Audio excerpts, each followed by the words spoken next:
Okay, people, let's pick up in chapter 7 where we left off the other night, talking about a continuous uniform distribution. So what that means is that the random variable is equally likely to take on any value in a given interval. Now, as an easy example, although it's not continuous, would be rolling a single die. Okay, because when you roll a single die, there are 6 possible outcomes, 1, 2, 3, 4, 5, and 6, and each of them has the same outcome of happening, 1 over 6. So if I kind of plotted that like this, so this represents my 6 outcomes, rolling a 1, rolling a 2, 3, 4, 5, 6, and they all have the same probability of happening, which is 1 out of 6. Okay, so this is what a uniform distribution looks like. It's basically a rectangle because everything has exactly the same probability of happening.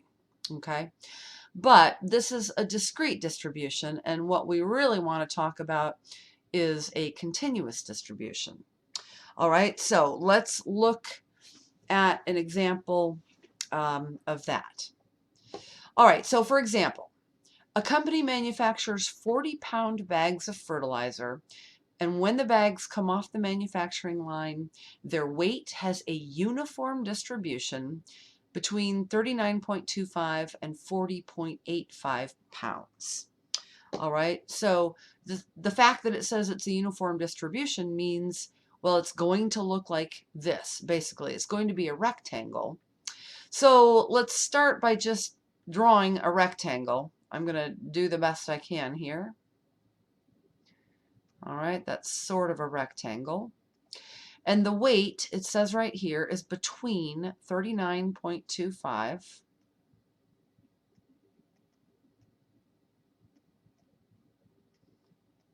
and 40.85 pounds.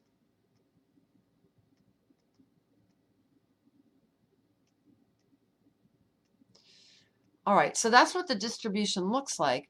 And then, there's some value here, some probability value here on the y-axis. So then the question is, well, what is that value? What's the height of that rectangle? Okay. Well, what we know is that the area under the curve, even though it's not a curve, it's a rectangle, we refer to it as a curve, the area is equal to exactly 1 because it's a probability distribution. So the area has to equal 1. So knowing that, we can calculate this. All right. So because we know this is a rectangle, so the area of the rectangle is just going to be, this dimension times this dimension, basically just length times width, or length times height, whatever you want to call it. Okay, so we can easily calculate this dimension by just doing this value, 40.85, minus this value, 39.25. So if you do that computation, this dimension is equal to 1.6. And this is the one we don't know, but we're trying to find. But we do know that 1.6 times the unknown value, let's just call it y, has to equal 1, because that's the area of the rectangle. So just solve for y, 1 divided by 1.6, and you will find that the height of that box, that rectangle, is 0.625.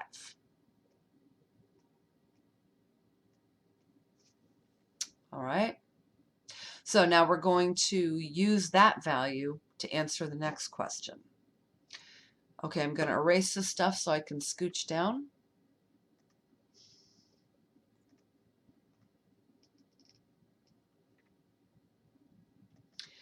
All right, so then the next question is, what is the probability of randomly selecting one bag and having its weight be between 39.25 and 40 pounds?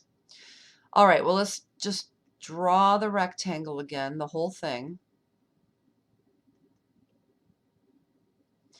Okay, and remember this goes from 39.25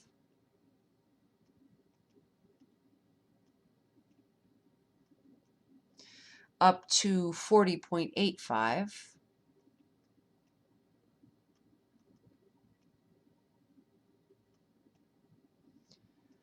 And now we've also discovered that the height of this is equal to, I'll just write it up here, 0.625.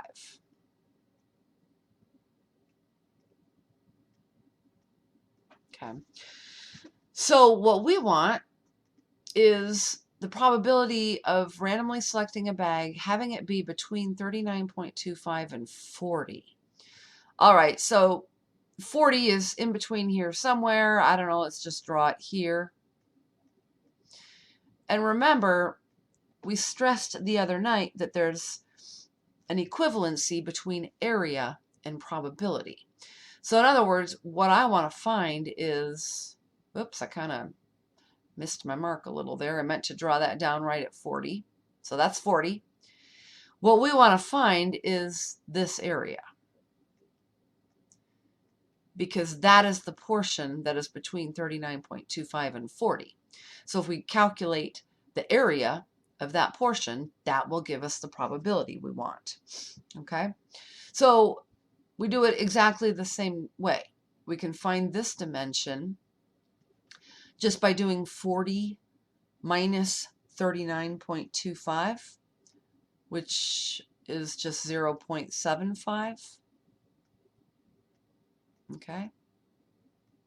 And we know the height, so we just want to do width times height.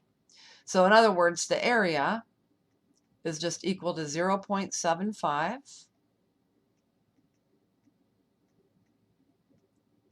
times 0.625.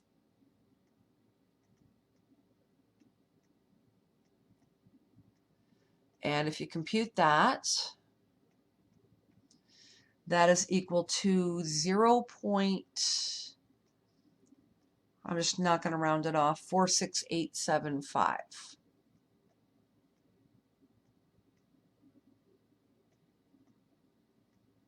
Okay.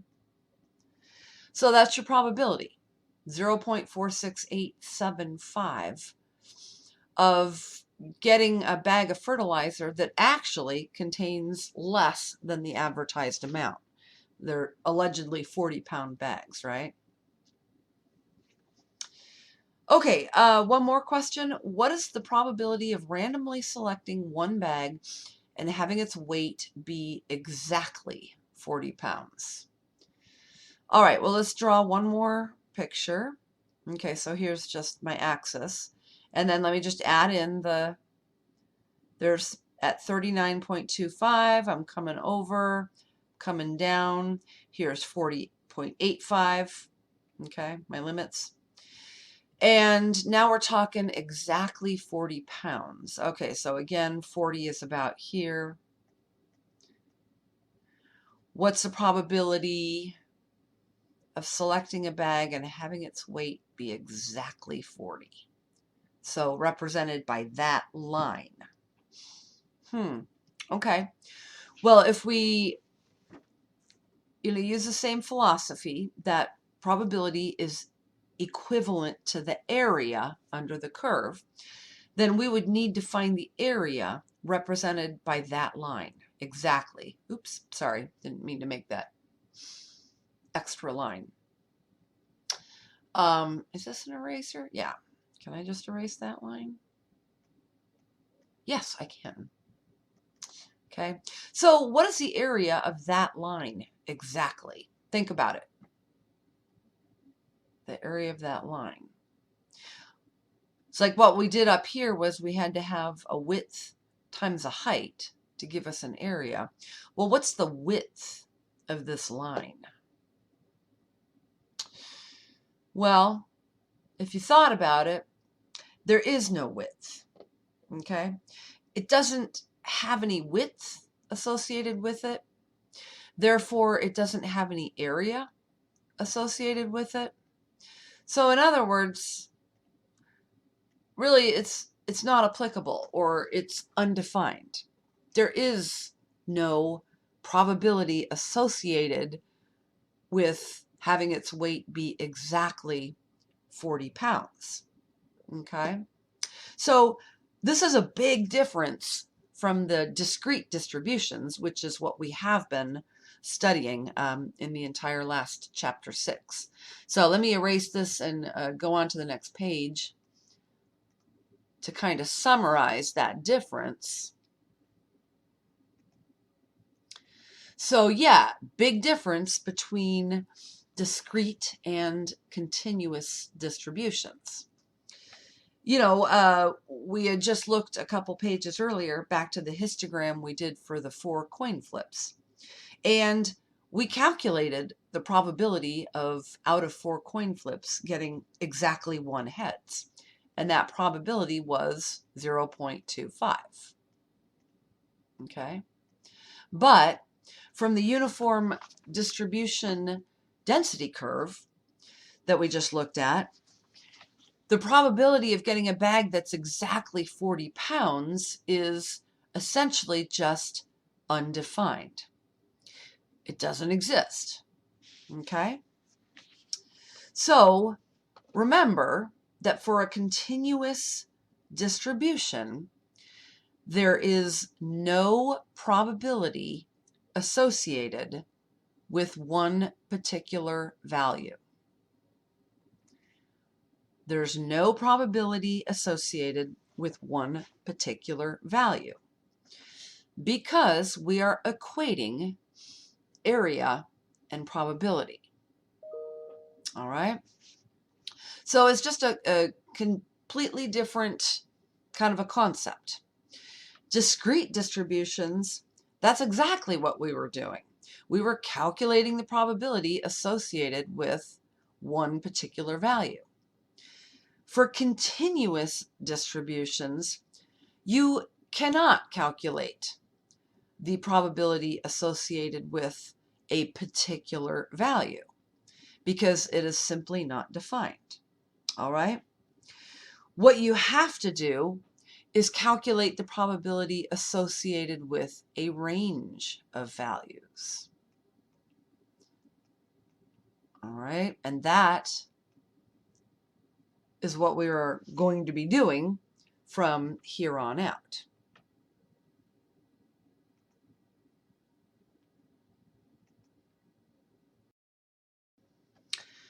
Okay, so I want to show you just like 5 minutes of this video that I always show in class. I'm not going to be able to make it big because then my screen grab won't get the whole thing. Or actually, maybe it will. Anyway, let me just get this started and we'll see how it goes. But basically what we're doing is, this is a really nice introduction to normal curves, which is what we're talking about for the rest of the chapter.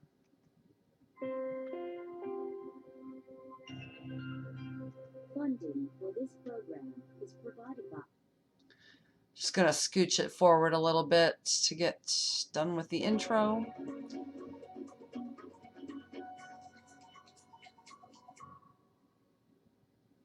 Hi, I'm Party Sabetti, and this is Against All Odds, where we make statistics count. Histograms are pretty much old hat by now.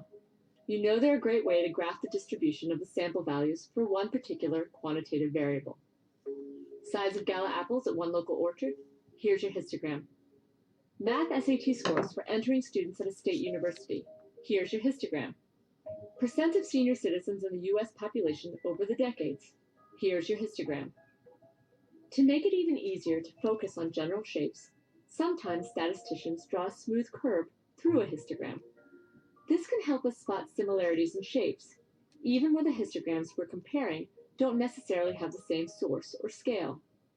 You might notice something about the smooth histograms in our example. The apples and the test scores result in roughly the same shape curve, though of course the data sets are completely unrelated. This special shape is called a normal curve. It's symmetric with one peak, what we call bell-shaped. The mean, mu, and the median are the same point, right here in the middle. Lots of distributions in the natural world exhibit this so-called normal curve shape, as we can see on a visit to Manomet Center for Conservation Sciences, located on the shore of Massachusetts. This is a sort of a central for migration. Almost anything can be coming up our coast. Since 1970, biologists here have been tracking migratory birds as they pass through every spring and fall. 50 mist nets spread out over the property and snare birds when they come down to rest or feed in this attractive seaside habitat. Researchers quickly work to disentangle the birds and head back to the lab to measure and record all the vital stats. Wing is 61, fat 5, 0 CP, 0 BP, 4 malt, 3 skull. Each bird also gets banded. A little anklet that contains identifying info is placed on its leg. So anyone who catches this bird again, whether at Manomet or as far away as South America or the Arctic, can learn more about where it's traveled. Over the decades, the scientists have banded thousands and thousands of birds and collected tons of data points before sending them back on their way. Bird. Off you go. Here's a histogram built from the wing lengths of all the gray catbirds they measured since 1970, and another for all the gray catbird weights. And take a look at one more, which tracks how many white-throated sparrows get banded each day of the fall migration season. Recognize anything special here? We can draw a normal curve over all three examples. The bars of the histogram represent the actual sample data the researchers collect from the birds they capture. The curve represents our idealized assumption of what the whole population of goats would look like for every catbird that passes through Manomet, whether captured or not. It's based on the actual data. An important feature of any normal curve is the fact that it's completely defined by its mean, mu, and its standard deviation, sigma. If you change the mean, the whole curve just scooches along the x-axis.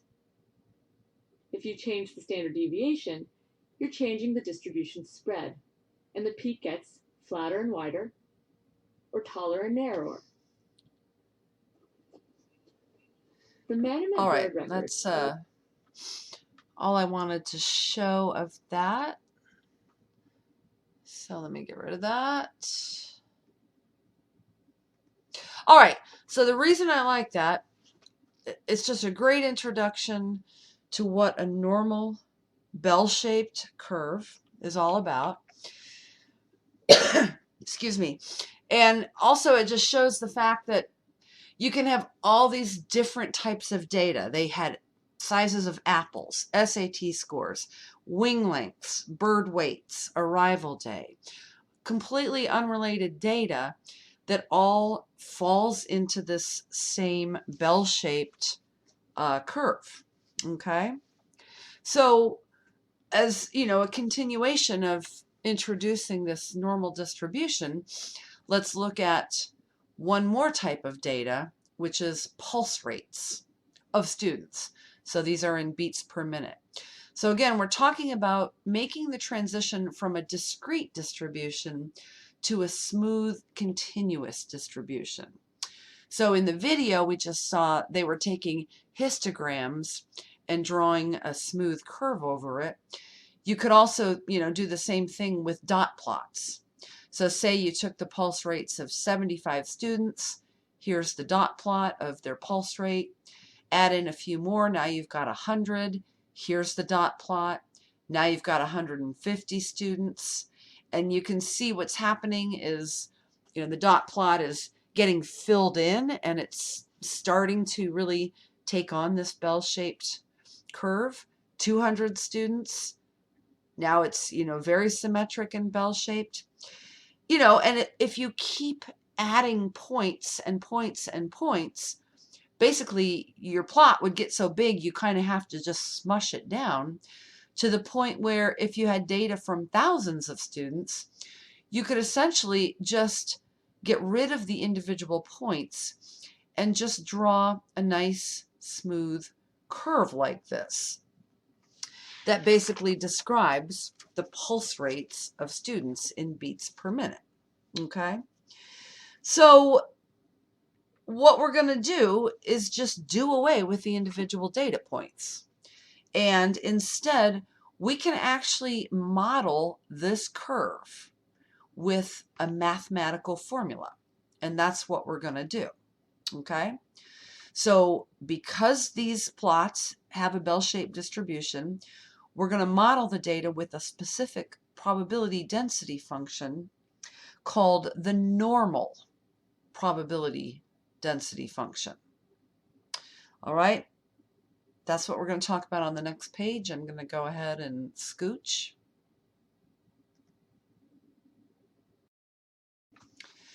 Okay, so that curve, that bell-shaped curve from the previous page that I said we could model it mathematically, this is the equation that models that normal curve.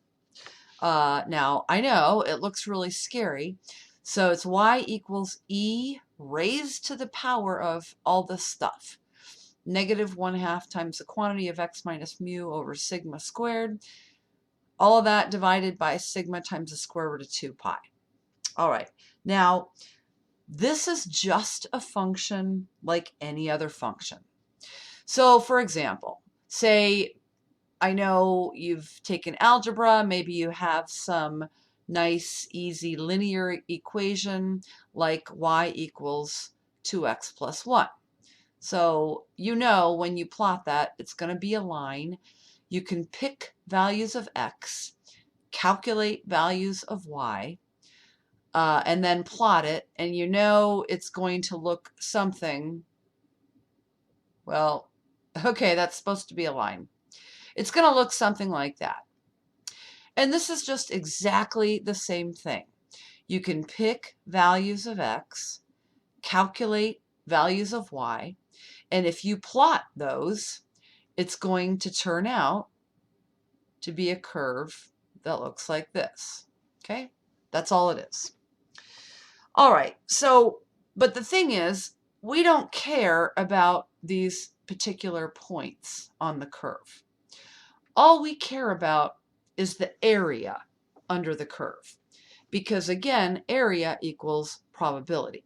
So that's what we're really after. And actually, to find that area requires more advanced mathematical techniques from calculus. And fortunately, we don't have to do that because we're going to use other methods to get that area, including either a table lookup method or technology. Okay? But first, let's come back and just look at what is in that equation.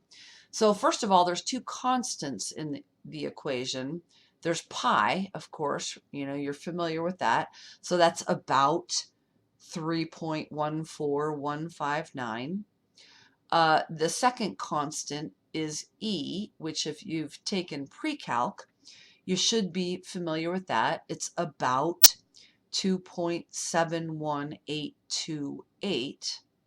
Okay, so those are the constants. In addition, there are two parameters, mu and sigma, all right, that appear there.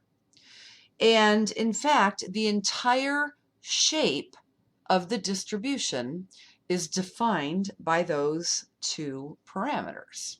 So, like I said, the first one is mu, and of course that is the mean of the distribution, and that defines the center point of the curve right here. All right. And the second parameter is sigma, and that of course is the standard deviation of the distribution, and that basically defines the spread, how spread out is the distribution. Okay? So, but the thing is, it's not always going to be exactly the same shape, like we just saw in the video. Okay, I'm going to erase this and scooch down just a little bit. so we can look at these curves. So every single one of these is a normal bell-shaped curve. All right, so let's first just look at the means. So this one has a mean of -2. You can see it's centered right here at -2. This one has a mean of 3. There's the center. This one has a mean of 9. There's the center. So like we saw in the video, changing the mean just slides it back and forth so that it's centered right around the mean. All right. The standard deviation defines the spread. All right. So, and remember, the smaller the standard deviation, the skinnier the distribution is going to be, because smaller standard deviation means it's less spread out. It's more tightly clumped around the mean. So this is the smallest one, 1/2. All right, so that makes it taller and skinnier. All right, and then this one is 1. All right, so that one's a little bit more spread out. So for example, here's mean +1 sigma. Here's mean -1 sigma. And then this one, the standard deviation is 2. So it's getting even shorter and fatter, just more spread out because the standard deviation is larger. All right. But again, all of these are normal curves.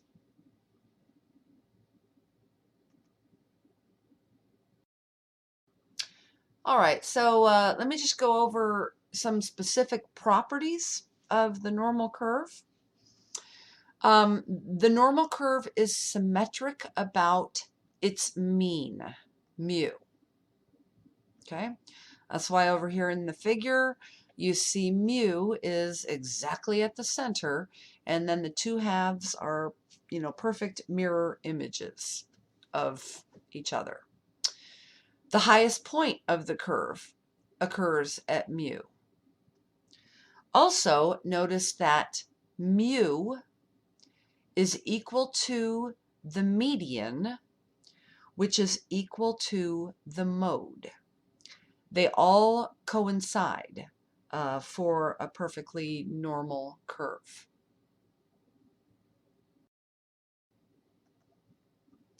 Okay, and remember that the median is just the point where 50% lie below it and 50% lie above it.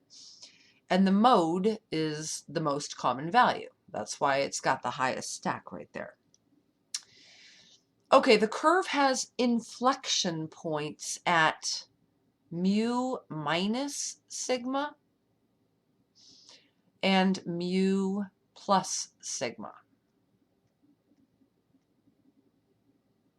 Okay, so you can see those are indicated here and here. All right, and it just means it's the point where the curve changes from being concave down to concave up. So let me just come over here. I'll greatly exaggerate it. So starting from the bottom part of the curve, concave up is like this. It's like if it were a bowl, it would hold water. And then it gets to the inflection point, and then it changes to concave down, which means the bowl is now upside down. It's not going to hold water anymore. And it's basically, you know, if you take calculus, you'll study in depth about inflection points of curves. It's really not a huge deal for us in this class. The area under the normal curve is 1. Okay, it's a probability distribution, so the area always has to be 1. The area under the curve to each side of the mean is just 1/2 or 0.5, because to each side of the mean is exactly half of the curve because it's symmetric. The tails on either end of the curve are asymptotic. Okay, and if you've taken pre-calc, you've learned that term or studied it. It means, and this graph does not do a good job of showing this, but it means that the curve comes down and it essentially gets closer and closer to the x-axis, but it never actually reaches it. It extends infinitely in both directions without actually touching the x-axis. It never actually becomes zero. Okay? And finally, the curve follows the empirical rule, which we have already seen multiple times in this class. I like this graph in particular because it just gives a more detailed breakdown of how much area is in each region of the graph. So, for example, we already know, between within 1 standard deviation of the mean between these boundary values, there's 68% of the area. Which means 34% on either side of the mean, and so on. Within 2 standard deviations of the mean, there's 95% of the area.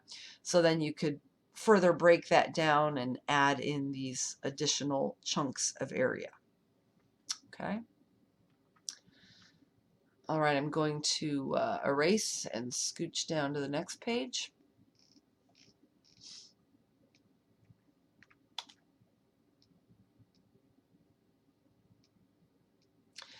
All right, so there's a special case of the normal probability distribution, which is called standard normal. Okay?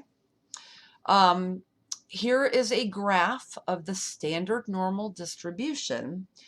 And for this distribution, the mean of the data is 0. All right, so, and of course, the mean is always right at the middle of the distribution. So there it is, 0. The standard deviation, sigma, is equal to exactly 1. And as always, the total area under the curve is equal to 1. It has to, because it's a probability distribution. It is perfectly symmetric and bell-shaped, so it's symmetric around 0. And remember, it's a normal distribution, so it's described by the same scary equation that we saw on the previous page. But because we know that mu equals 0 and sigma equals 1, so if we plug those values in here, 0, 1, and 1, then the entire formula just simplifies to y equals e raised to the negative x squared divided by 2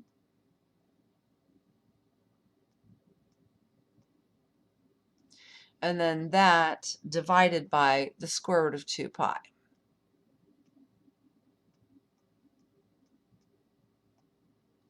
So same deal, you could pick any value of x, plug it in, calculate y, and it's going to trace out this exact curve. Okay? But again, we don't need that curve. All we need is the area underneath the curve. All right? Okay, so let's get back to z-scores. We've been talking about these for a while already in this class. And remember the definition of the z-score. It's the number of standard deviations that a given data value, x, is above or below the mean of the distribution.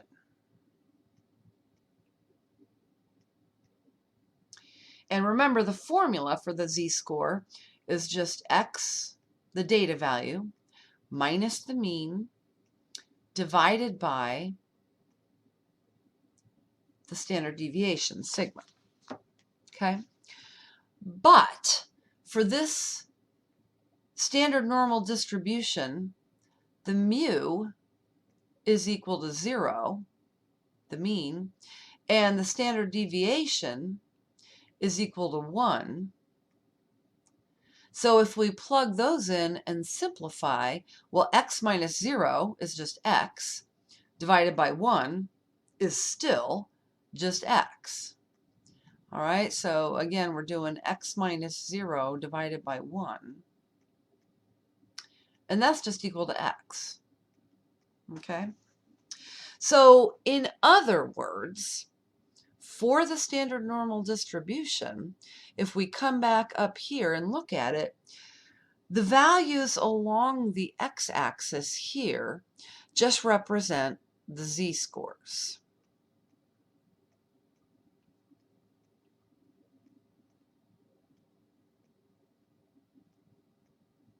Okay?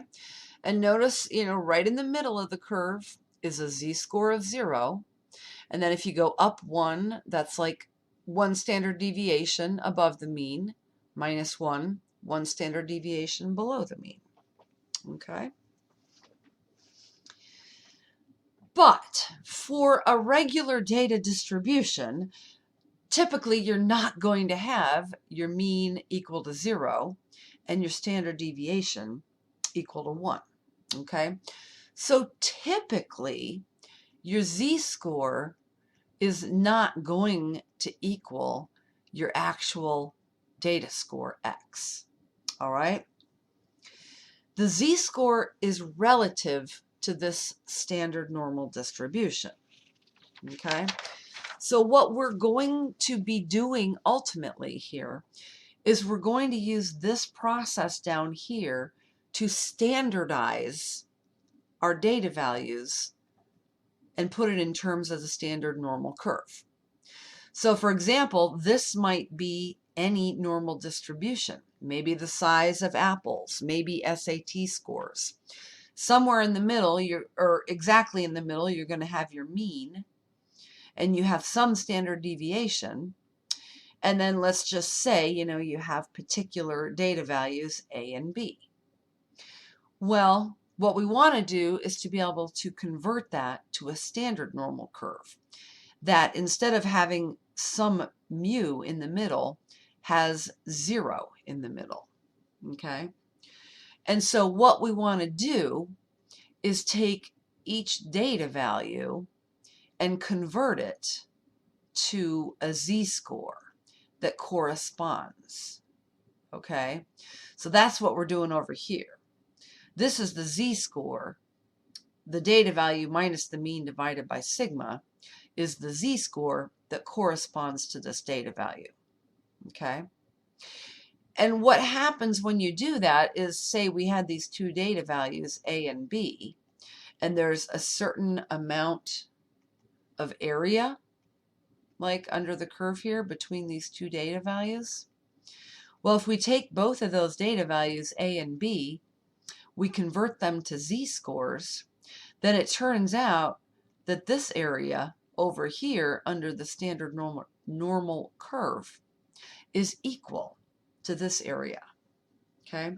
So that is ultimately the process that we're going to get to at the end of this chapter.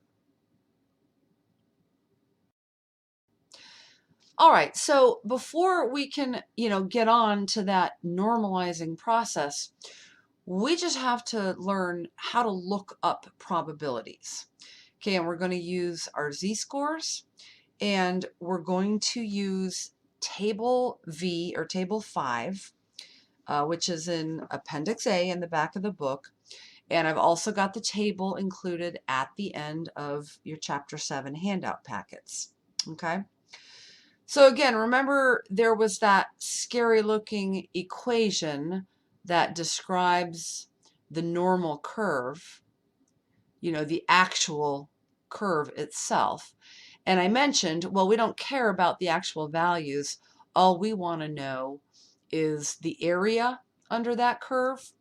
But we need calculus to know that. But we don't need to know that because we can use a table look up.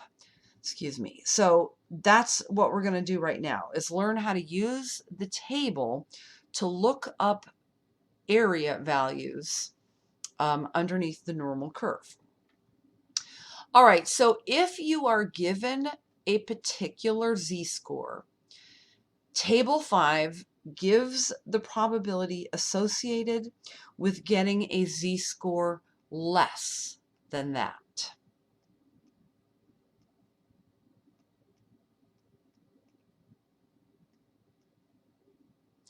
Okay, it's very important to remember it always gives you the probability less or to the left of that z-score. And remember, you cannot find the probability of getting that exact score. Okay, that does not exist in a continuous distribution. It's just not defined. Okay, it always gives you the probability associated with a range of z-scores. All right, let me scooch down a little bit. So just for example, so here is just a very brief excerpt of the table. Again, you have the complete table given at the end of your handout packets. So you find your z-score using the column on the left here and the top row here. Okay, so the column gives the first two digits, and then the row gives the third digit. So in other words, the digit that goes next in the hundredth place. All right.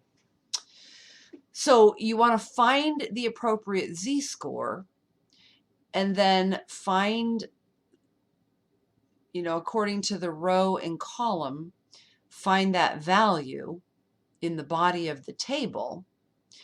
And the value in the body of the table is equal to the area to the left of that z-score, which is equal to the probability of getting a z-score less than that. So this, I told you guys, weeks ago, that we always round our z-scores off to 2 decimal places. And this is why, because in this table, they are tabulated to 2 decimal places. So for example, for a z-score of negative 2.74, all right, so I'm going to come down here and find the negative 2.7 part, and then I'm going to come up here and I'm going to find the 0.04 part, and then if I come over to where those coincide, it's right here, 0.0031. So in other words, what that means, all right, here's 0, always in the middle. So here is my z-score of negative 2.74. What that means is that this area to the left of that is equal to 0.0031. Excuse me. And they have a nice figure here, indicating that it's always the area to the left of that z-score. So the probability essentially of getting a z-score less than negative 2.74 is 0.0031.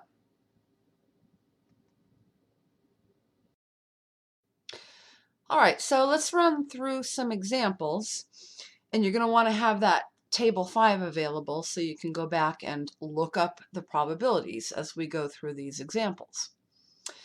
All right, so first one, find the probability of selecting a z-score equal to negative 1.42. All right, so negative 1.42, that would be about here. So we're talking about this. The probability of getting exactly that score. All right, I don't know if you're going to table 5, but there's no need in this case because remember, there is no probability associated with getting an exact score equal to something. It's just not defined. Okay, so sorry to kind of start off with a trick question. Let's scooch down to the next one. All right, so the next one. Find the probability of selecting a z-score less than z equals negative 1.42. All right, so again, negative 1.42 is about here. So let's just draw the line. So the probability of it being less than that. All right, well, so now what we're talking about is this whole area less than z equals negative 1.42. All right, so in this case, we do want to look at the table. And you probably noticed there's 2 pages of the table. One corresponds to negative z-scores and the other corresponds to positive z-scores. All right, so we're talking about negative 1.42. So come down to negative 1.4 and then add on the 0.02. So that value is right here, 0.0778. All right, so in other words, that area is 0.0778. So that corresponds to the probability of getting a z-score less than that. All right, next one, find the probability of getting a z-score less than 0.6. Okay, so 0.6 would be, all right, that's just a little more than a half, so about here. All right, so we're talking about, there's 0.6, you can label that down here if you want. Probability of getting a z-score less than that. Okay, so now we're talking about all this area to the left of z equals 0.6. All right, so let's go to the table again. So now we want to be on the positive half. And we want to find 0.60 right there.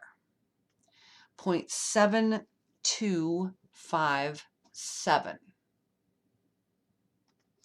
All right, so in other words, this area is 0.7257.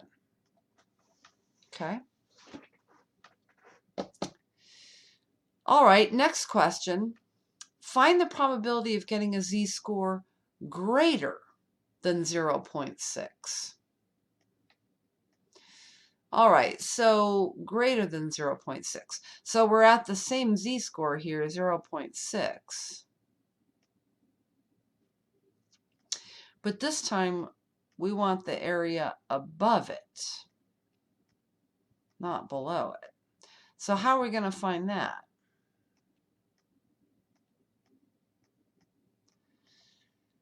All right, well, if you recall, the entire area under the curve is exactly 1.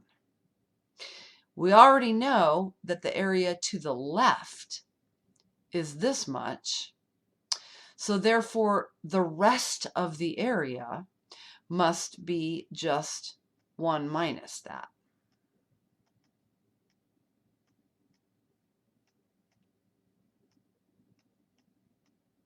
All right, it's just the complement.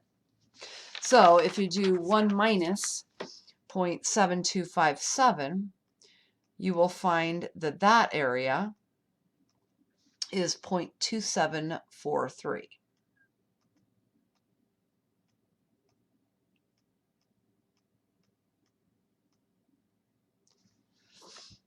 Okay. All right, and then one more. Find the probability of getting a z-score between negative 1.42 and 0.6. All right, so negative 1.42, that was the value we did up here. So remember that was, about here. So you could label this negative 1.42. And then 0.6, okay, that was the number we did up here. So that's about here. But this time we want to find the area between those two z-scores.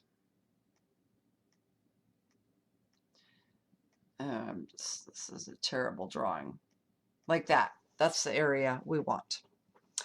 Now, looking at what we've already done, how could we find this area? Okay. Well, here's how. In this problem, we found all of the area to the left of 0.6. All right. We found that all of this area was 0.7257. That's all of it. But in this case, we do not want to include this chunk of area. That's not part of the region that we want. But we found that chunk of area up here. This chunk of area from negative 1.42 down was equal to 0.0778. Okay. So in other words, to find the area that we want, this part, the green part, we want to take all of it, the 0.7257, but we want to subtract off this chunk, which is this area, because we do not want to include that. So we are going to subtract 0.0778. All right, and if you do that, you should find that it is 0.6479. Okay, so that is this area between. The probability of getting a z-score between negative 1.42 and positive 0.6. All right, I'm going to erase all this and go on to the next page.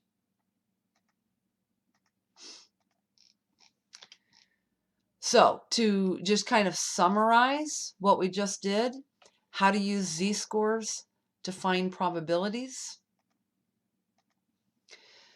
So remember that the probability is equal to the area under the curve. Okay, it's equal to the area under the curve. Table 5, the table that we are using, is only for a standard normal distribution.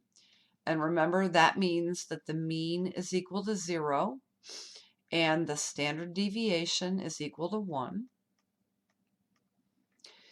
The table always gives the area to the left of a given z-score.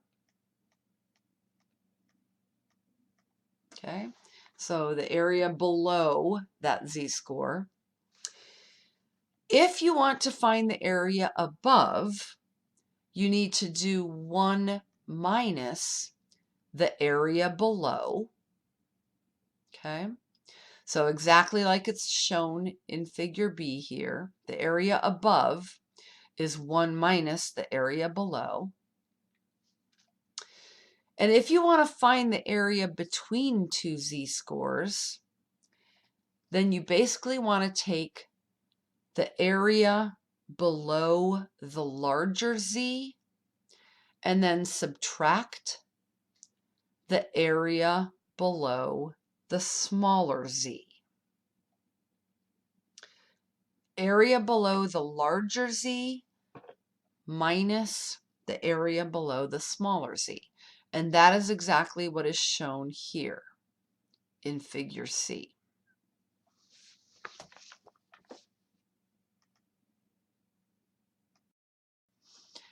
All right, and then just a couple last comments about the limits of the table. If you go to the negative side of the table, the most negative or leftmost value that is reported in the table is a z-score of negative 3.49. Okay, and that has a very teeny tiny area to the left of it, 0.0002. Okay, so if there's any z-score more to the left of that, more negative of that, beyond negative 3.49, then essentially what we're saying is there's hardly any area to the left of that. You're almost, you're so far to the left. So our book says report any area to the left of that as being less than 0.0001. In other words, it's a very, very teeny tiny area here to the left of negative 3.49. We could almost say it's just approximately 0, but it's not exactly equal to 0 because the curve is asymptotic. It never actually reaches 0. Report any area to the right of that. So in other words, anything above negative 3.49, well, that is essentially all of the curve, right? So our book says report that as being greater than 0.9999. It's almost all of it. So we could think of that as being approximately 1, almost all of it, but not quite all, because there is a teeny tiny bit of area to the left of negative 3.49.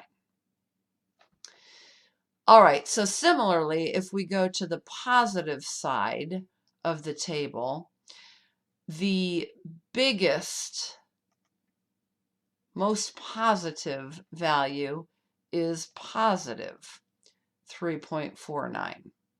Okay, so, and you'll see the table reports the area to the left of that as 0.9998. Okay, so now what we're saying is we're way up here at a z-score of 3.49. Okay, and we're looking at the area to the left of that because that's what the table reports. Okay, so if there is any z-score higher than 3.49, then you're off the table. And according to the book, you should report any area, so any z-score above 3.49, then you should report the area below that, to the left of that, as being greater than 0.9999.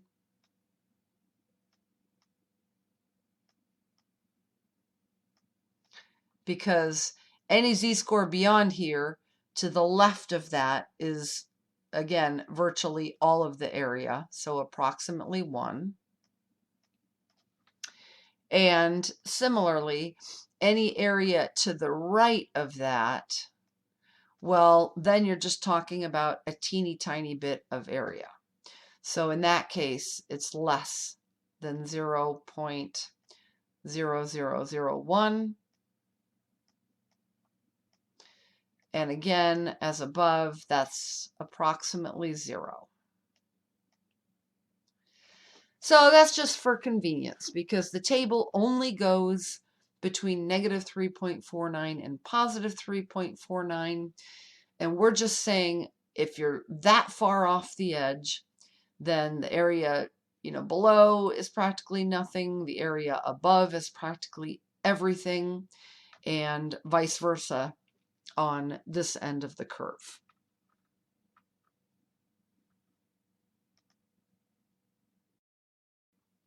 All right, so now we want to reverse the process. We want to reverse what we just did. Okay, what we just did was, for a given z-score, we found the corresponding probability. Now we want to do it the other way. For a given probability, we want to find the corresponding z-score.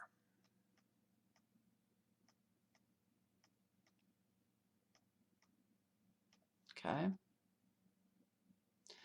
So let's just look at this with an example.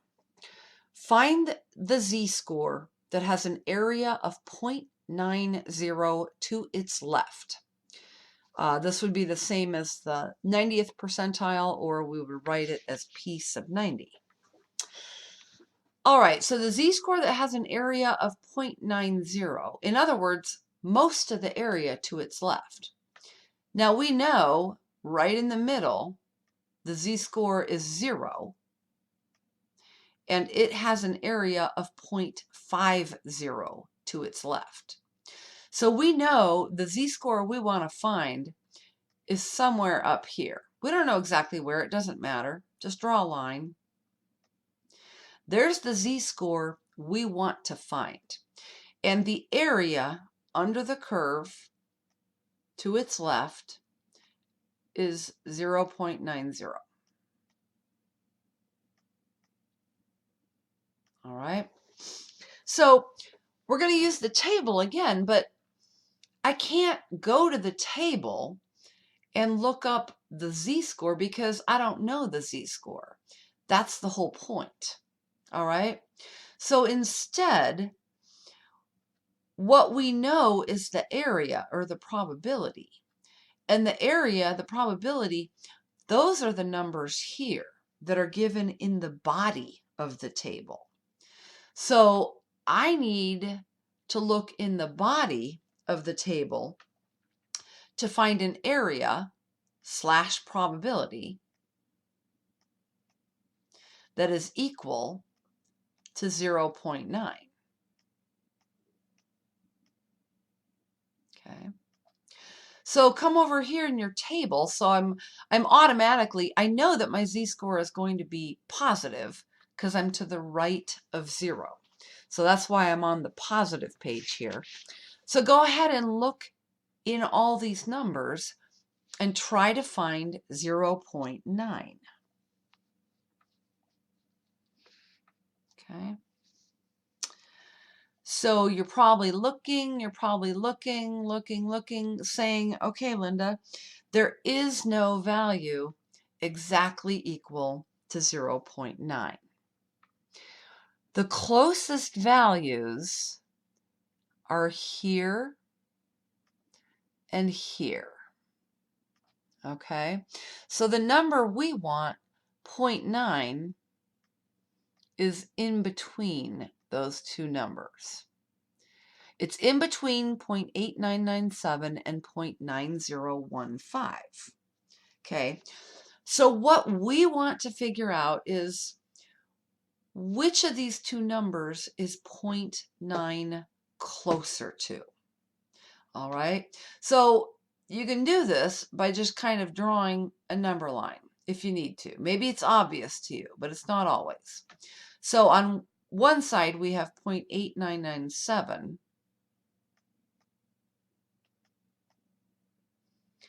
And then on the other side, we have 0.9015.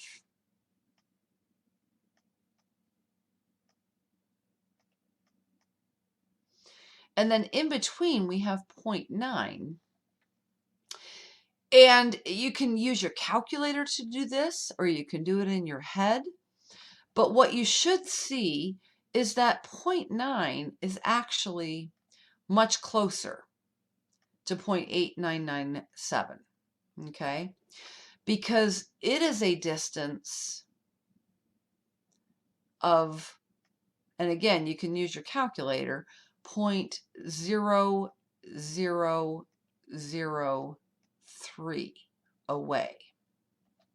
Whereas the distance from 0.9 to 0.9015 is 0.0015. All right. So it's actually much closer to 0.8997. Okay. So for our purposes in this class, we are always going to choose the area in the table that is closest to the area that we want. So that area would be the 0.8997, and then we can discover that that area corresponds to a z-score of 1.28.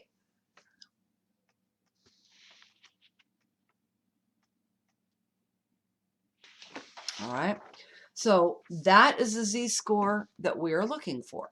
So a z-score of 1.28 has an area approximately of 0.9 to its left. Okay, so again, this is important. Choose the closest value. It may be less, it may be more. It doesn't matter, just whichever one is closest.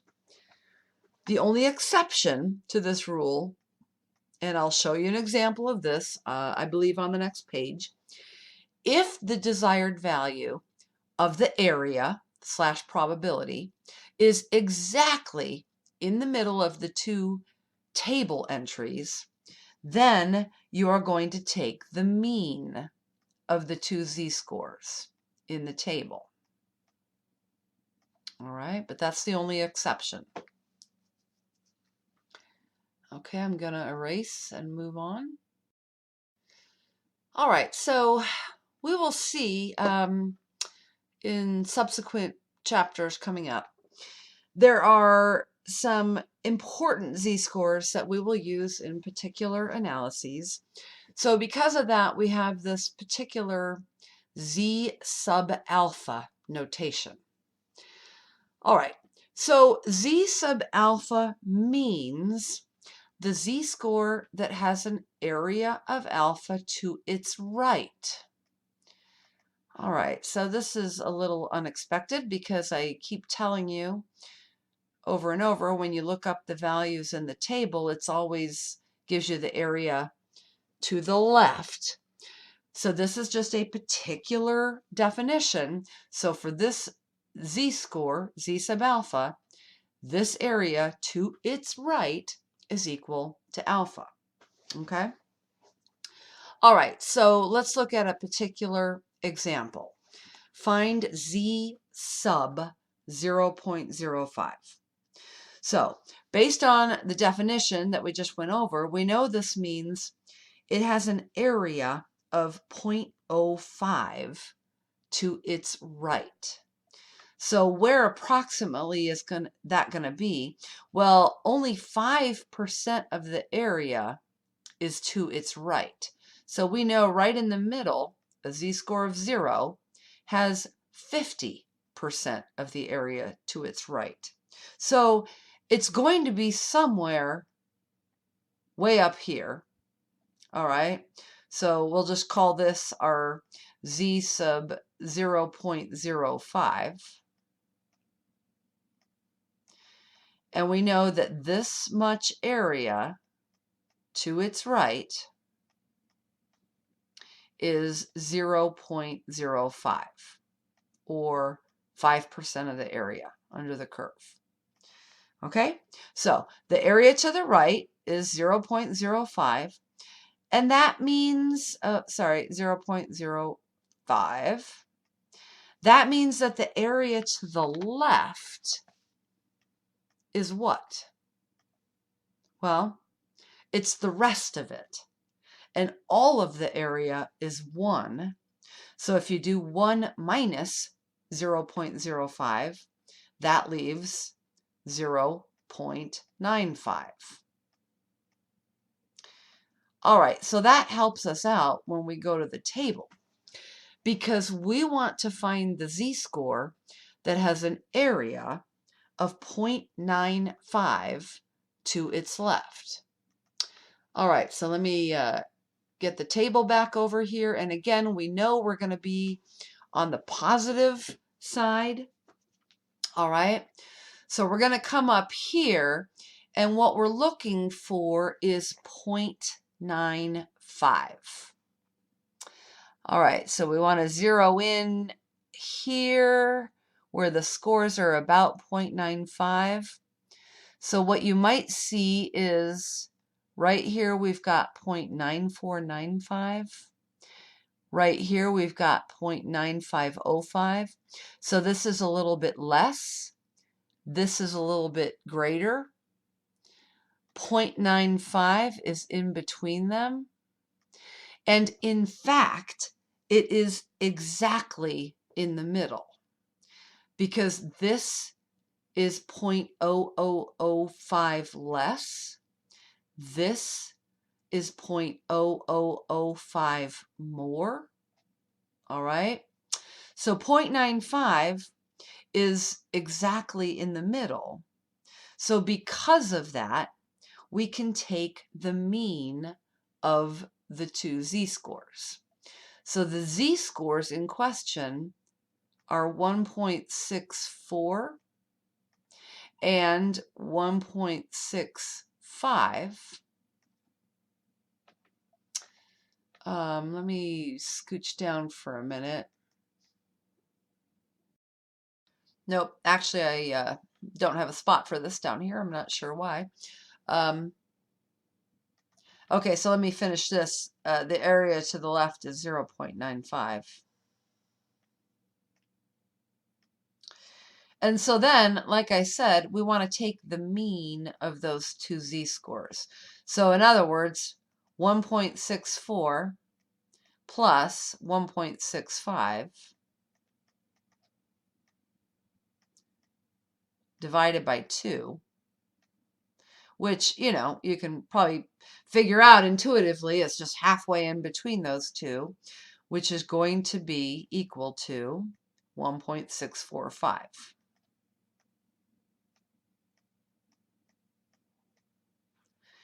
All right, so that would be z sub 0.05, 1.645. And again, that's the only case where we're going to do that. If the area is exactly in the middle of two areas listed in the table, then we will take the mean of the two z-scores. Otherwise, we will just take the closest z-score. All right, I'm going to erase and scooch. All right, perfect. So what I have here are 2 pages of problems, exactly like the kinds that I just went over. So what I want you to do is pause briefly and take a stab at these problems, and then I'll come back and go over the solutions. All right, so I assume you took some time and looked at these. I'm just going to kind of whip through the answers without pulling the table over in most cases. All right, so for 1A, you just go to the table, you look up a z-score of negative 0.87.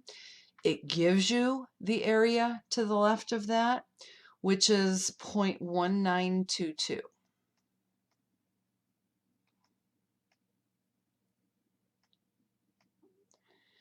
Okay, same thing. You go to the table, you look up a z-score of 2.43. It gives you the area to the left, which is 0.9925.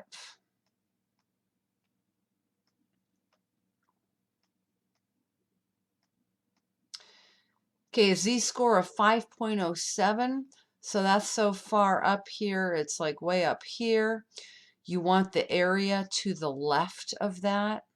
It's not in the table, but like I said before, if it's that far up, then essentially all of the area is to the left of that. So as our book says, we would quote that as greater than 0.9999. Or we could also just say, well, it's almost 1. It's approximately equal to 1. It's almost all of the area. Okay. All right. For number 2, you want the area that lies to the right of those z-scores. So for example, negative 0.56, which would be about here, when you go to the table, it gives you the area to the left. But what you really want is the area to the right.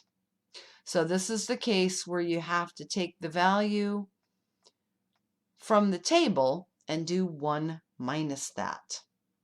So when you go look up negative 0.56 in the table, it tells you 0.2877.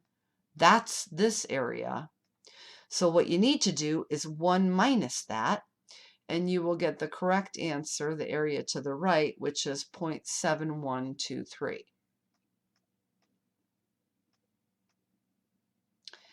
Same thing when you go look up 2.02, it will give you the area to the left, which is 0.9783. What you really want is 1 minus that, which is 0.0217.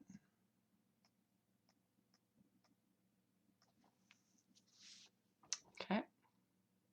All right, I'm going to erase this and scooch down.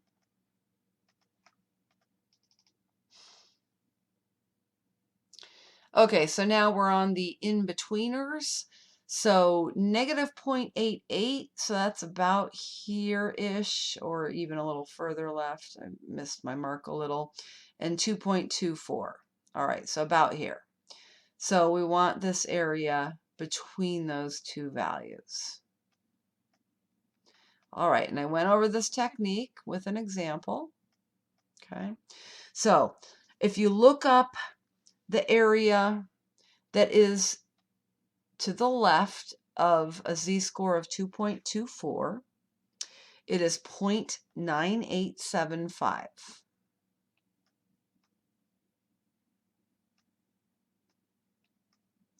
And if you look up the area that is to the left of a z-score of negative 0.88, it is 0.1894.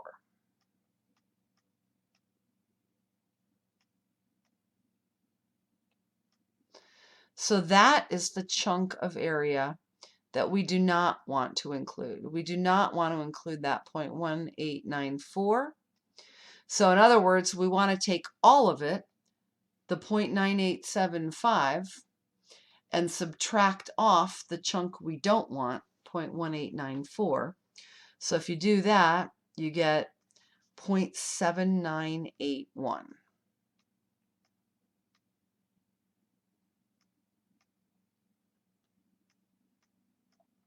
Okay. All right, and between negative 1.96 and positive 1.96, so it's almost negative 2 and positive 2. All right, so we want this area between them is what we want. We're going to use exactly the same technique. Okay, so the area below positive 1.96 is 0.975. The area below negative 1.96 is 0.025. All right, that's the area that we don't want, that we're going to subtract off.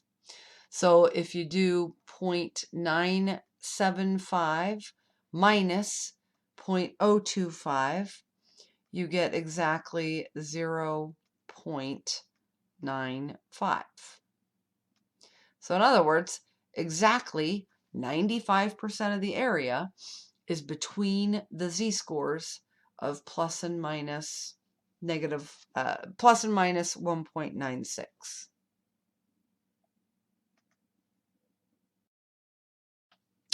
All right, number 4. Okay, so these two problems are the reverse problems. We're given the area. We need to find the z-score. All right, so obtain the z-score that has area 0.75 to its left. So again, this z-score of 0 has area of 0.5 to its left. I want more area than that. So I know it's going to be somewhere up here. I don't know exactly where, but just make a mark. It doesn't matter. So here's the z-score we want to find. it's got area 0.75 to its left. Okay. So in this case, I will bring the table over. We know it's going to be a positive z-score, so we're on the positive side. We are looking in the body of the table for the area that is closest to 0.75. All right, so let's come up here. Where is it? Where is it? All right, so we've got 0.7486 and 0.7517. So 0.75 is somewhere in between these two. And the question is, which is it closer to? Well, again, just whip out your calculator, because it turns out, you know, the difference between 0.75 and 0.7486 is 0.0014. And the difference between 0.75 and 0.7517 is 0.0017. So this one is closer. So we're going to choose that one, which means we need that z-score, which is 0.67. All right. So it's 0.67 is the closest one. Okay.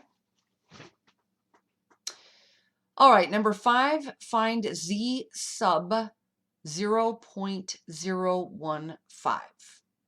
So remember, that means it has an area of 0.015 to its right. Now that is a small amount of area. That corresponds to 1.5%. So that's, you know, and again, here's a z-score of 0. It's got 50% of the area to its right. We only want 1.5% of the area to its right. So that's going to be somewhere way up here. Doesn't matter exactly where. Okay. But this amount of area to its right is equal to 0.015, which means that the area to its left is 1 minus that. So 1 minus 0.015 gives us 0.985.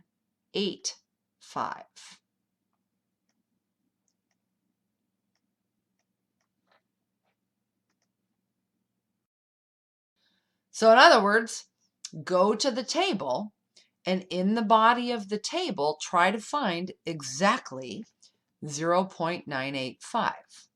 All right, so we're going to be way up here somewhere. Here's 983. Nope. Okay, look. Here it is right here. 0.985 exactly. And that corresponds to a z-score of 2.17 again. All right. So this z-score equals 2.17.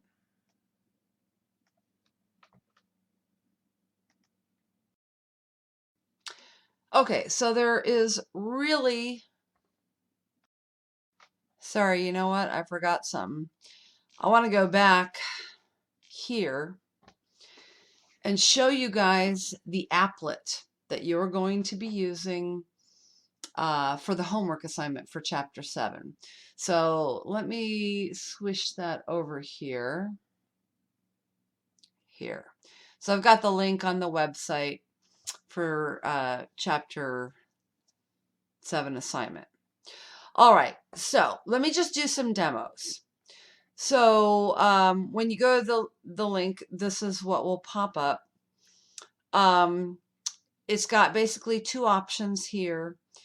The first was the first thing that we covered. If you know the z-score, use it to calculate the probability. That's the default. All right, so let's just start there. Let's just go back to the problems we just did. Find the area under the curve that lies to the left of. All right, so I just want to put in below, and then I want to put in that z-score, negative 0.87, hit recalculate. You see down here, 0.1922. All right, that's exactly the answer we just came up with from the table. Or 1b, something that lies below 2.43. Recalculate. 0.9925. That's exactly what we just found from the table. And you'll also notice up here that it gives you a nice figure showing you the area that it is computing. Okay, now for number 2, you want to define the area to the right of certain values. So in that case, you want to go above. So we want to go above a certain z-score. So for 2a, it was negative 0.56. Recalculate. Here it is right here, 0.7123. Exactly what we just found. All right. For number 3, we were finding the area between. All right, we'll come back over here, use the between button. So for 3a, we went between negative 0.88 and positive 2.24. Recalculate, 0.798. Okay, now when we calculated it from the table, we got 0.7981. You will definitely see small differences between your table result and your applet result when you do the homework. The applet online here is actually a little more accurate because it's actually doing the calculus to find the areas. Whereas when we are looking them up in the table, we're just using slightly rounded off results. Okay, but in all cases, they should be pretty close. All right, let me come to the second page of the problems we just did. All right, so now in this case, you need to come back up here and switch value from an area. Okay, so in this case, you're going to put in the area that is given. So for number 4, the z-score that has an area of 0.75 to its left. So in other words, we want an area of 0.75 below which z-score. All right. So here's the answer from the applet, 0.674. You can compare that to the z-score we found in the table, which was 0.67. In number 5, we wanted an area of 0.015, but based on the definition, we wanted it above that z-score. So I'm going to put in the area 0.015, but I want it to be above. All right. And again, you can see it's showing you, so you can verify visually. And there it is, exactly 2.17. Okay. All right, that's my demo. So now let me get back to where I thought I was, which was here. All right, sorry. So back to where I just cut myself off. Working with non-standard normally distributed variables. Okay, because the thing is that all the work we've done so far is with a standard normal distribution. But the thing is, most distributions of actual real data, in fact, all of them, are not standard normal. They don't have a mean of 0, and they don't have a standard deviation of exactly 1. Okay? You just don't see that. But what we can do is we can take any data that is normally distributed, we can convert it to standard normal z-scores, And therefore, we can continue to use the same table, table 5, for probabilities. All right. So again, we do this by converting our data values to standardized z-scores. Okay. And again, we're going to do this by using our familiar formula for a z-score. Z equals x minus mu over sigma. Okay. All right, so let's look at an example and let's work with women's heights. So according to the data from our old Triola stats textbook, women's heights are normally distributed. The mean height is 63.8 inches. Standard deviation is 2.6 inches. The question is, what is the probability of randomly selecting a woman and having her be less than 5 feet or 60 inches tall? All right, so the mean is 63.8. So that is right here in the middle, 63.8.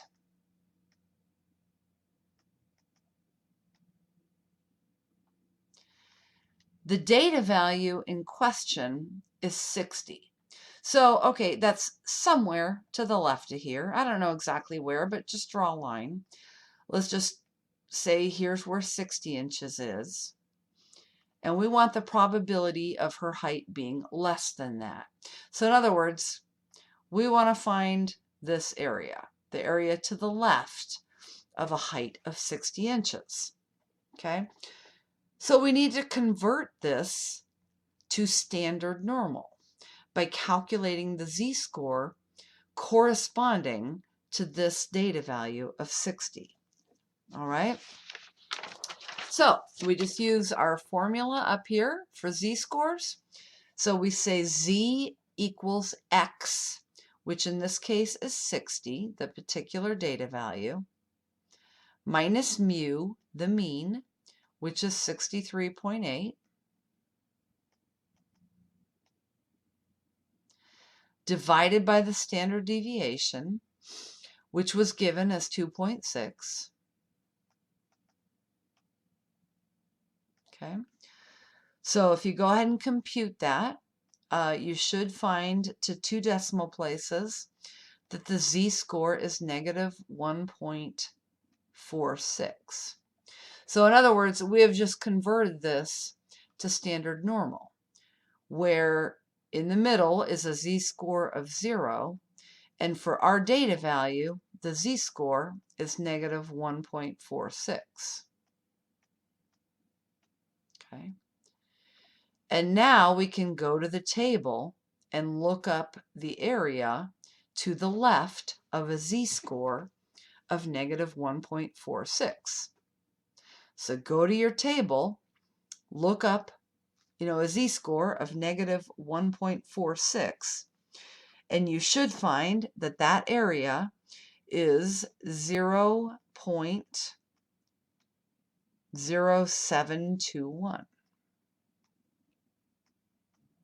Okay, so in other words, the probability of randomly selecting a woman out of all of them and having her be less than 5 feet tall is 0.0721, or, about 7%. So about 7% and something of women are less than 5 feet tall.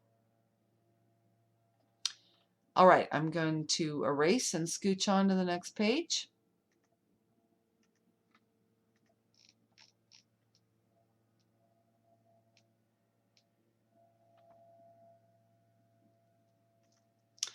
All right, so still working with the same data, women's heights.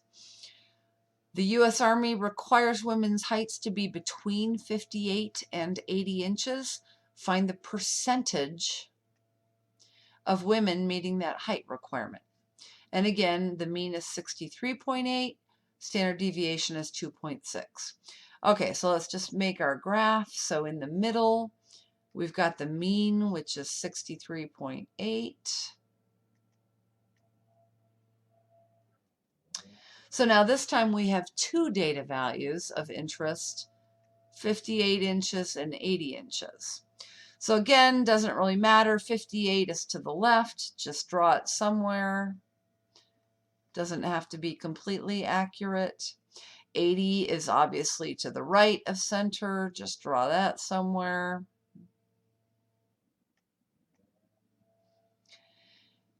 And we want to find the area between those two values. Okay, so, this is one of those in-betweener questions.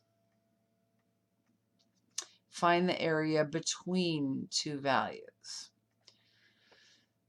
Okay, so that's what we're trying to find. The area between x equals 58 and x equals 80. So first of all, you have to convert both of these data values to z-scores. So for example, for 58, you take x, which is 58, minus mu, which is 63.8,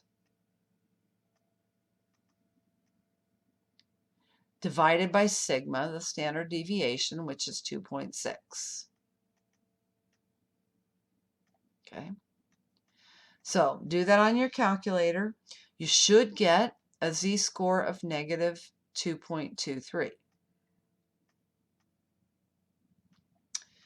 All right, do the same thing for a data value x of 80. So just replace this with 80. And then do the rest of the calculation the same.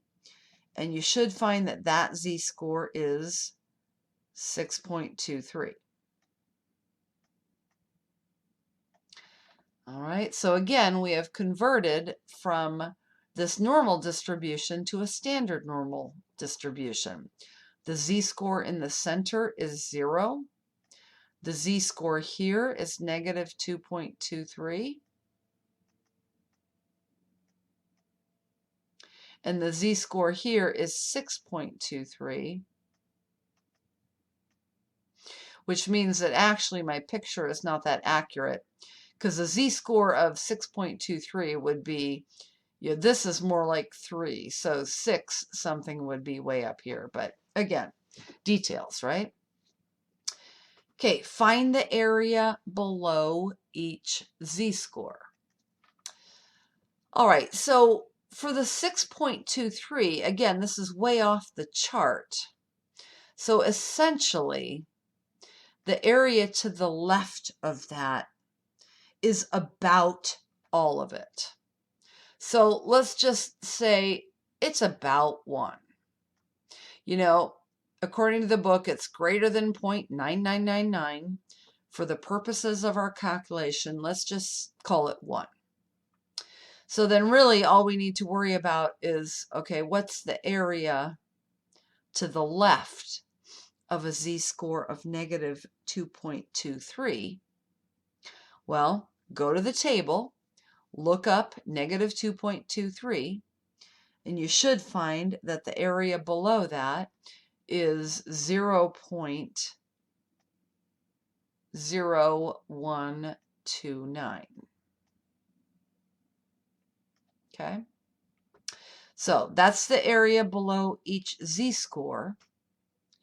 The area we want is the area in between, okay, this area. So we want to take the larger area, which in this case is 1, and then subtract off this little chunk of area that we don't want, the 0.0129, and that will give us the area we want, which is 0.9871.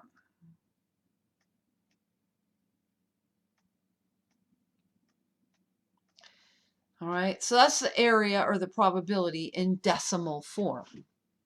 Now we just want to make sure we answer the question in the terms that it was asked. It specifically asked for the percentage of women meeting that height requirement. So to just turn this decimal number into a percent, just multiply by 100, and we would get 98.71% of women. Example, just like we did before with the standard normal, we are going to reverse the process. So this time, for given a certain probability or percentage or area, we want to find the corresponding data value, X. Okay. So what we're going to do is it requires 2 steps this time. Now, what we already did is, given a probability, find the z-score that corresponds to that. Okay, and you do that by using the table. But now, this time, since we're working with a non-standard normal distribution, there is a second step. We then have to turn around and use the z-score to calculate X, the actual data value. So essentially, we are unconverting from standard normal. That's how I think of it. So from the formula for z, which is this, x minus mu over sigma, we've got z equals stuff, and we just want to rewrite it as x equals stuff. So just using some very light algebra, for example, start by multiplying both sides of the equation by sigma. Okay. Because over here the sigmas cancel. We get rid of that denominator. So now we have x minus mu equals z sigma. And then just add mu to both sides of the equation. All right. So now we have x alone. We have x equals mu plus z sigma. All right, so this is a key thing to remember. All right, because you're definitely going to need to use that. All right, so let's do an example. Still working with the women's heights data. What height separates the upper 20% of women from the lower 80%? In other words, find the value of the 80th percentile. All right, so we kind of know the drill. Right at the middle here is the mean, which is 63.8 inches. Now we want to find a particular height in inches that separates the upper 20%. All right, so, we've got 50% to the left, 50% to the right. So something separating the upper 20% is going to be somewhere up here. I don't know exactly where. So in other words, this area here is 20%. And then to the left of that is 80%. Okay? So the first thing that we need to do is to find, what is this z-score? What is the z-score that has 80% of the area to the left of it? All right. So let me bring the table over. Okay. So we're going to be on the positive side, and we want to look for the area in the body of the table that is closest to 0.80. So I am seeing 0.7995, 0.8023, and 0.80 is in between those two. But it is clearly closer to 0.7995. So that's the area we want to go with, and that corresponds to a z-score of 0.84. All right? So that is our z-score, 0.84.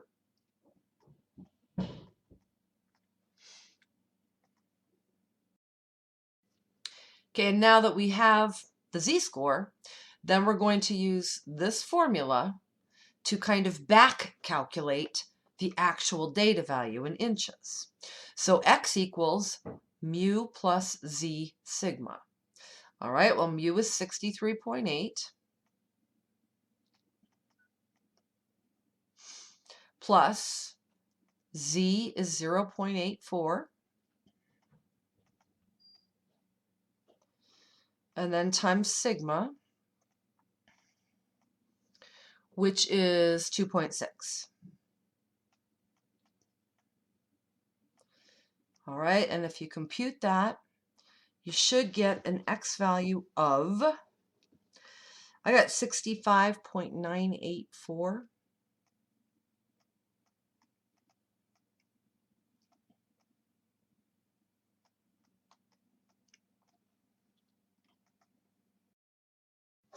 And actually, I guess if you went to one decimal place, that would round to 66.0.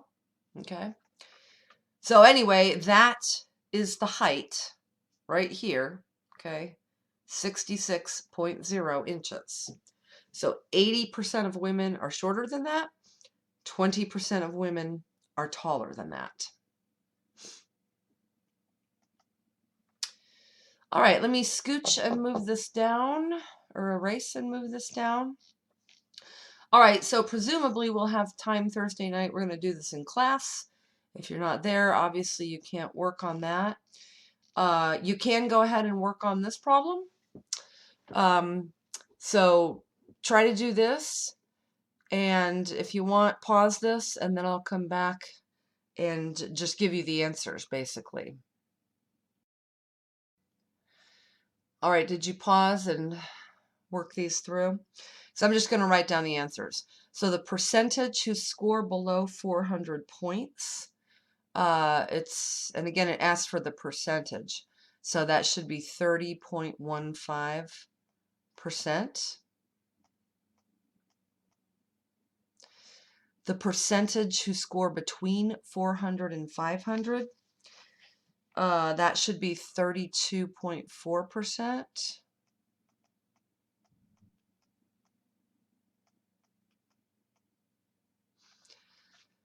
What score would you have to be in the top 5%? In other words, find the value of the 95th percentile. Okay, so that would be 657.755.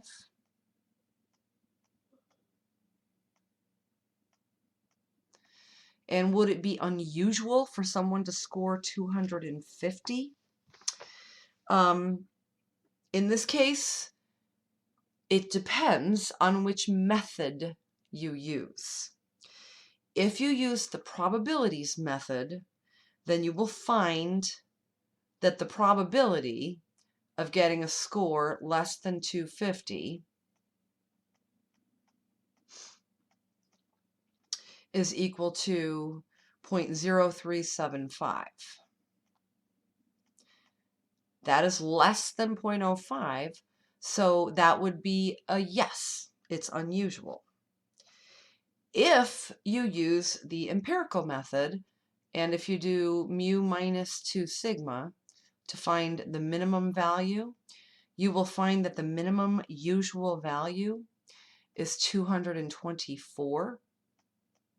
Okay, and this is inside of that. It is not beyond that. So based on this method, it would say, no, that's not unusual. All right. And I'll probably go into a little more detail in class explaining the discrepancy there. Okay. So anyway, if you have any questions on any of these, just let me know. All right. See you later.